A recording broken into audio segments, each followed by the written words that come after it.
I agreed to an open relationship with my wife, and this is what happened. My name's Matthew, and I'm 35 years old. I never thought my marriage would come to this. Olivia and I had been together for almost a decade, and while things weren't perfect, I believed we were happy. Or at least, I thought I was. I still remember the day she sat me down. Her expression was serious, her hands fidgeting with her wedding ring, something she only did when she was nervous. I had no idea what was coming, but I could feel the shift in the air. My heart started to pound, sensing trouble before her lips even moved. "Matthew," she said softly, avoiding my eyes. "I've been thinking about us." A knot formed in my stomach. The way she said us felt heavy, like something was about to break. "We've been together for a long time," she continued, her voice shaky, "and I love you. You know I do, but I feel like something's missing." I swallowed hard, trying to calm the sudden panic rising in my chest. "Missing? What do you mean?" She finally met my gaze, and I could see the conflict in her eyes. "It's not that I don't love you. I do, Matthew, but I've been feeling restless. I've been thinking about how people change over time, and maybe it's natural to want different experiences with different people." I couldn't believe what I was hearing. My mind raced, trying to make sense of her words. "Different experiences?" I echoed, my voice barely above a whisper. She took a deep breath, as if gathering the courage to say the next part. "I've been wondering if we should consider an open relationship." Her words hit me like a punch to the gut. For a moment, I didn't even know how to respond. An open relationship? The woman I loved, the woman I had built a life with, was asking if she could be with other people. The thought made me feel sick. "Are you serious?" I managed to say, my voice shaky. Olivia nodded, biting her lip. "I've been thinking about it for a while. I love you, Matthew, but I think this could help us. It doesn't mean I want to leave you or that I don't care about our marriage. I just feel like I need more." More. That word echoed in my mind. It felt like I wasn't enough for her anymore. I had always done my best to be a good husband, to make her happy, but now it felt like all of that was being thrown aside. She wanted more. From other people.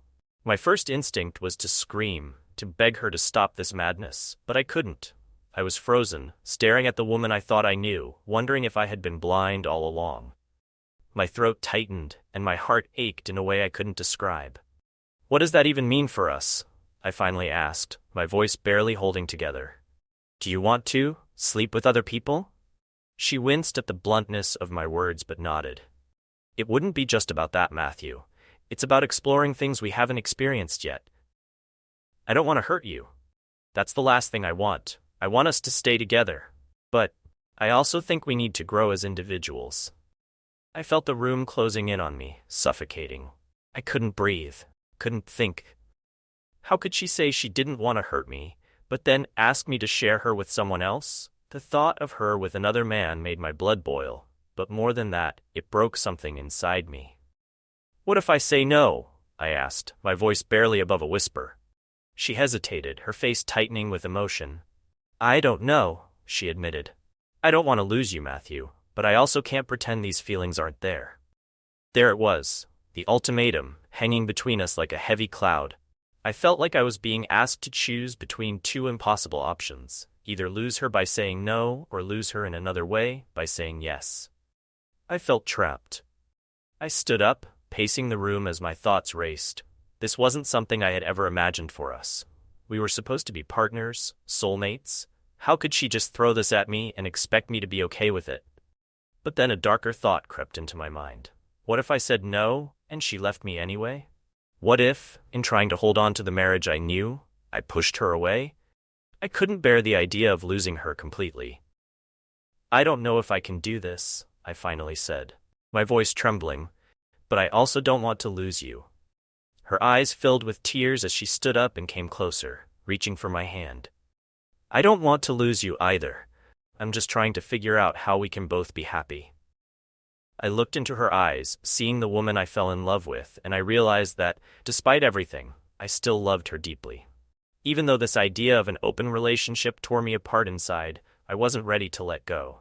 I couldn't bear the thought of her walking out of my life. Against all the screaming voices in my head, I nodded.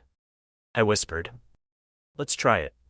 As soon as the words left my mouth, I felt a sinking feeling in my chest, like I had just signed away a part of myself. Olivia hugged me tightly, but I felt distant, like I was already losing her. And in that moment, I knew nothing would ever be the same again. The next few days after I agreed to the open relationship were a blur. Olivia was more affectionate than usual, almost as if she felt relieved, but I couldn't shake the gnawing pit in my stomach. Everything felt fragile, like a house of cards waiting to collapse. I kept telling myself that I'd made the right decision, that this was the only way to keep her. But deep down, I felt like I was drifting farther away from the woman I loved. One evening, she sat me down again. I could tell by her serious expression that she had been thinking about this moment, planning it. She smiled, but it didn't reach her eyes. "We need to talk about boundaries," she said, her voice gentle but firm. "If we're going to make this work, we have to set some rules, for both of us." I nodded, feeling a lump form in my throat. It all felt so surreal, like I was living someone else's life. How had we come to this? A year ago, we were making plans for our future, maybe even starting a family. Now, we were discussing the rules of being with other people. "What kind of rules?" I asked, my voice strained. "Well," she started, looking down at her hands, "we should be open and honest about who we're seeing, no secrets. If one of us is uncomfortable with someone the other is seeing, we can talk about it, and we should always put each other first." I nodded again, though her words felt hollow. Putting each other first?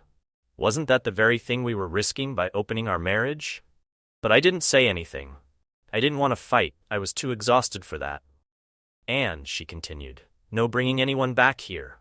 Our home is our space, just for us." That was a relief. At least I wouldn't have to worry about coming home and finding a stranger in our bed. But still, the thought of her being with someone else, anywhere else, made my skin crawl.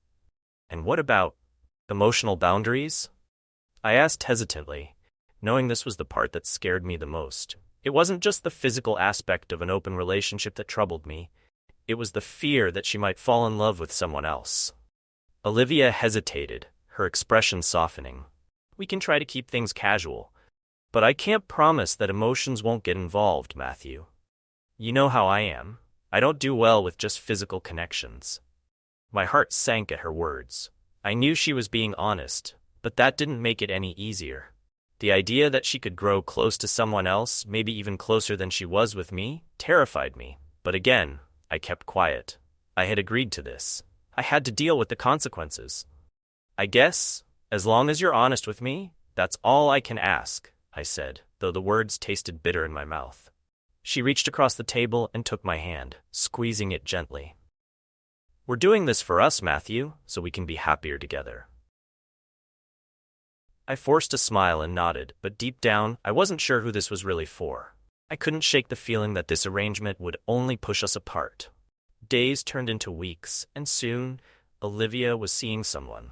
His name was Dylan, a coworker she had mentioned a few times in the past, but I had never paid much attention. Now, every mention of his name felt like a punch to the gut. She told me about their dates, dinner, drinks, a concert. She kept her promise to be open, but it didn't make it any easier to hear. The first time she spent the night at his place, I barely slept. I lay in bed, staring at the ceiling, my mind torturing me with images of them together. I tried to convince myself that this was okay, that I had agreed to this, but every fiber of my being screamed that it wasn't. When she came home the next morning, she acted like nothing had changed. She kissed me on the cheek and asked about my day as if she hadn't just been in another man's arms. I tried to act normal, but I couldn't hide the pain in my eyes. Olivia noticed. "Are you okay?" she asked softly, sitting next to me on the couch. I forced a smile. "Yeah, just tired." She frowned, not fully believing me, but she didn't push it. Instead, she leaned in and kissed me, but even that felt different now. Like her affection had been diluted, spread thin between us and Dylan. It was the first time I realized that this wasn't just about her having new experiences. This was about me losing a part of her. As the weeks passed, Olivia started seeing Dylan more frequently. They would spend entire weekends together, and I tried to keep myself busy, pretending I was okay with it, but I wasn't. Each time she left, I felt more and more like a ghost in my own marriage. One night, while she was with him, I found myself scrolling through old photos of us, vacations, holidays, quiet moments at home. We looked so happy back then, so certain of each other. I couldn't understand how we had gone from that to this. The worst part was, I hadn't even thought about seeing someone else. The idea of being with another woman didn't excite me. It only made me feel more alone. I didn't want anyone else. I wanted Olivia. But it was becoming clearer that she no longer felt the same way. One evening, she came home later than usual, her face flushed with happiness. I could tell she had been with Dylan, and the sight of her glowing from another man's affection twisted something deep inside me. "How was your night?" I asked, trying to keep my voice steady. She smiled, oblivious to the storm brewing inside me. "It was great. Dylan took me to this amazing restaurant by the river. You would have loved it." Her words stung more than I expected. You would have loved it. I wasn't sure if she meant it as a joke, but it felt like a slap in the face. I was no longer the one she shared those special moments with. That was Dylan now. That night, I lay awake, staring at her sleeping form beside me. She looked peaceful, content, but I felt more lost than ever. The boundaries we had set felt meaningless now. Dylan wasn't just a passing fling, he was becoming something more to her, something deeper. And the worst part? I was starting to wonder if there was anything left for me in this marriage at all. Jealousy is a slow poison. It doesn't strike all at once. Instead, it seeps into every part of your mind, creeping into moments where you least expect it. At first, it was just a flicker of discomfort whenever Olivia mentioned Dylan's name. But as the weeks passed, that flicker grew into a roaring fire, and I couldn't put it out. It wasn't just about the time she spent with him anymore. It was the way she talked about him, her face lighting up with excitement, the way she smiled when she recalled something funny he'd said. She didn't look at me like that anymore. Every story about Dylan felt like a knife twisting in my gut, and I couldn't stop it. One night, Olivia was getting ready to go out again. She was standing in front of the mirror, adjusting her dress, her hair falling perfectly around her shoulders. I watched her from the doorway, feeling that familiar pang of jealousy gnaw at me. "You look nice," I said, trying to keep my voice light, but even I could hear the tension in it. "Thanks," she replied, not even looking at me. Her focus was entirely on her reflection, on how she would look for him. I wanted to tell her not to go. I wanted to beg her to stay with me, to spend time together like we used to, but I couldn't. That wasn't the deal. I had agreed to this arrangement, and now I had to live with it. But living with it was killing me. "Where are you guys going tonight?" I asked, my stomach churning with the question. "Just a movie," she said casually, still not looking at me. "Nothing big." A movie. It sounded so innocent, so mundane, but I knew what came after. They wouldn't just watch the movie. They'd hold hands, whisper inside jokes, maybe sneak a kiss when the lights dimmed. And then she'd spend the night at his place again, wrapped in his arms while I lay in our bed, alone. "Right," I muttered, feeling the weight of my words. "Sounds fun." She finally turned to look at me, sensing the unease in my voice. "Matthew, are you okay? You've been distant lately." I stared at her, struggling to find the right words. How was I supposed to tell her that I was unraveling? That I couldn't stand the thought of her being with someone else, even though I had agreed to it? "I'm fine," I lied. It had become second nature by now. She frowned, clearly not convinced, but she didn't press the issue. Instead, she grabbed her bag and walked toward the door. "I'll be back tomorrow morning. Don't wait up." I watched her leave, the door closing softly behind her, and the silence in the apartment was deafening. It was always like this when she left. The walls felt too close, the air too heavy. I tried to distract myself, reading, watching TV, anything to drown out the thoughts in my head. But nothing worked. Hours passed, and I found myself pacing the living room, my mind racing with images of her and Dylan. What were they doing right now? Was she laughing at something he said, leaning into him the way she used to lean into me? Was she thinking about me at all, or had I become nothing more than an afterthought in her life? The jealousy was suffocating.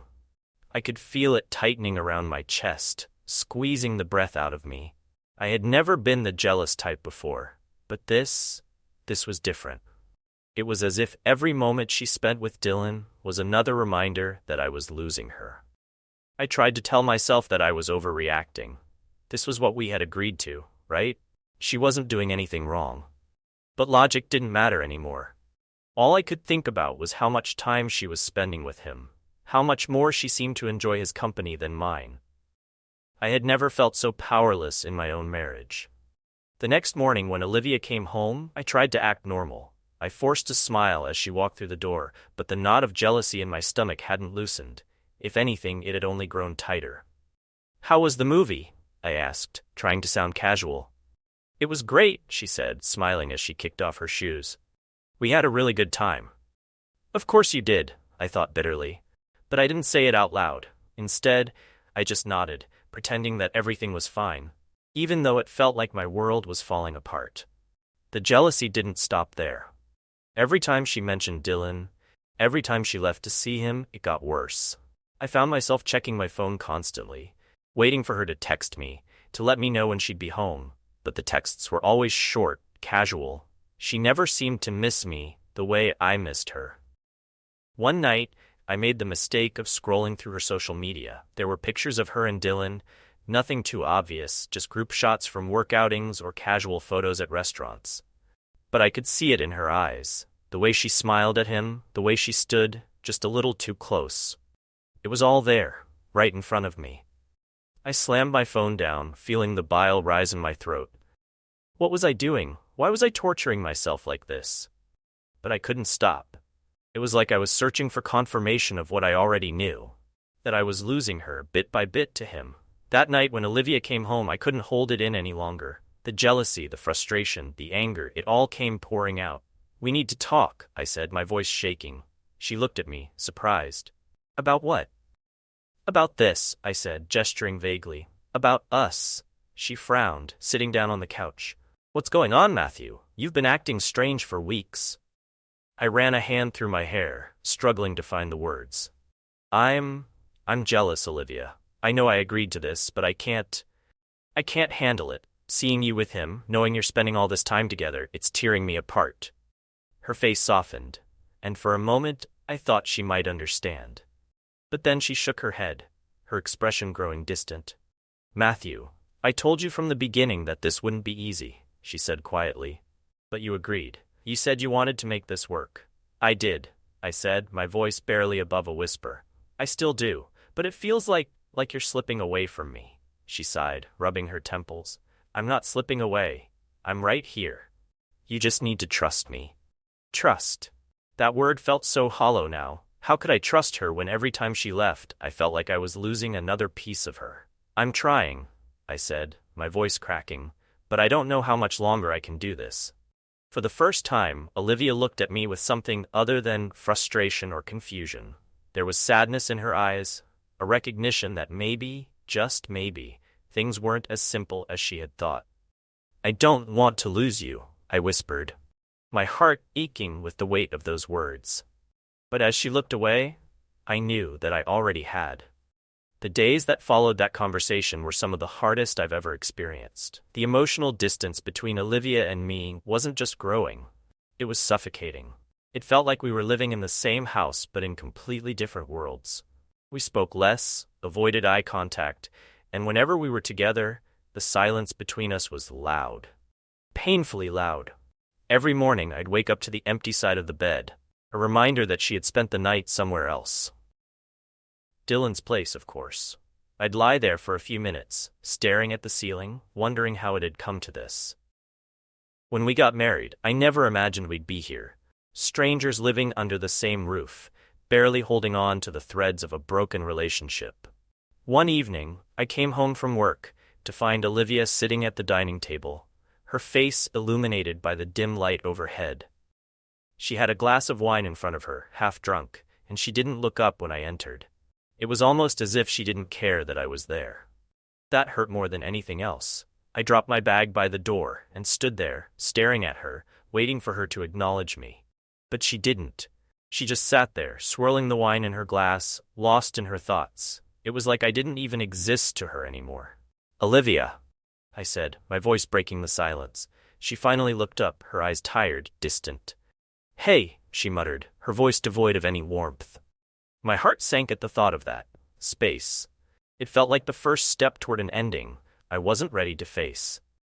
But at the same time, I knew she was right. We couldn't keep pretending that everything was fine when it clearly wasn't. "Do you think space will help?" I asked, my voice shaky. Olivia looked at me, her eyes filled with a sadness that mirrored my own. "I don't know," she said quietly, "but I think it's worth a try." The weight of her words settled over me like a heavy blanket, suffocating and cold. I had never imagined we'd get to this point, where the only solution we could see was to put distance between us. But here we were, both lost and unsure of what came next.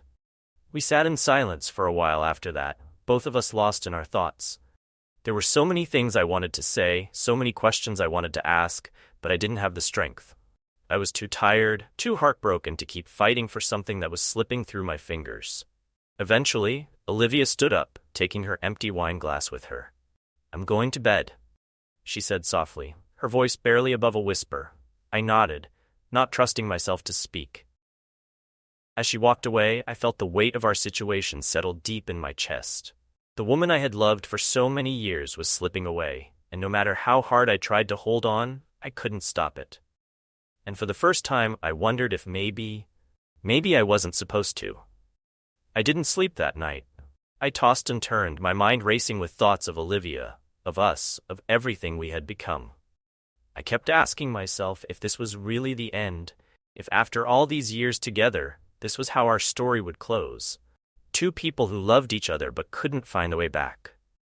The next morning, I found her in the kitchen, sipping coffee at the counter, looking out of the window. She didn't notice me at first, and for a moment, I just watched her. She looked tired, drained, like the weight of our relationship had worn her down, just like it had me. I couldn't keep living like this, caught in the limbo of a love that felt more like a battle every day. I knew I had to confront her, to finally lay everything on the table and demand some sort of resolution. The uncertainty was killing me. "Olivia," I said softly, walking toward her. She turned around, her eyes widening slightly as if she wasn't expecting me. "Hey," she muttered, her voice distant. I didn't bother with small talk. I couldn't. I went straight to the point, my heart pounding in my chest. "We need to talk. Really talk. I can't keep doing this anymore." She sighed, setting her coffee cup down, and I could see the exhaustion in her eyes. "Matthew, I don't know what else there is to say. We've been over this." "No, we haven't." I cut her off, my voice sharper than I intended. "We've been dancing around the truth for weeks, Olivia. I've been watching us fall apart, and I feel like I'm the only one trying to hold us together." She blinked at me, clearly taken aback by my tone. But I wasn't holding back anymore. I couldn't afford to. "Do you even want to save this?" I asked, my voice breaking. "Do you still want us?" Olivia looked down at the floor, her hands fidgeting in front of her. For a long moment she didn't answer, and the silence was like a knife twisting in my chest. When she finally spoke, her voice was barely audible. "I don't know, Matthew. I really don't know." Her words hit me harder than I expected. I had prepared myself for a lot of things, but hearing her admit that she didn't even know if she wanted to save our marriage, it was like the ground had fallen out from under me. "I love you," I said, my voice filled with desperation. "I still love you, Olivia. But I can't be the only one fighting for this. I need to know if you still love me, or if—" I trailed off, the words too painful to say out loud. She looked up at me, tears brimming in her eyes. "I do love you," she whispered, her voice trembling. "But I don't know if it's enough anymore." I felt like I'd been punched in the stomach.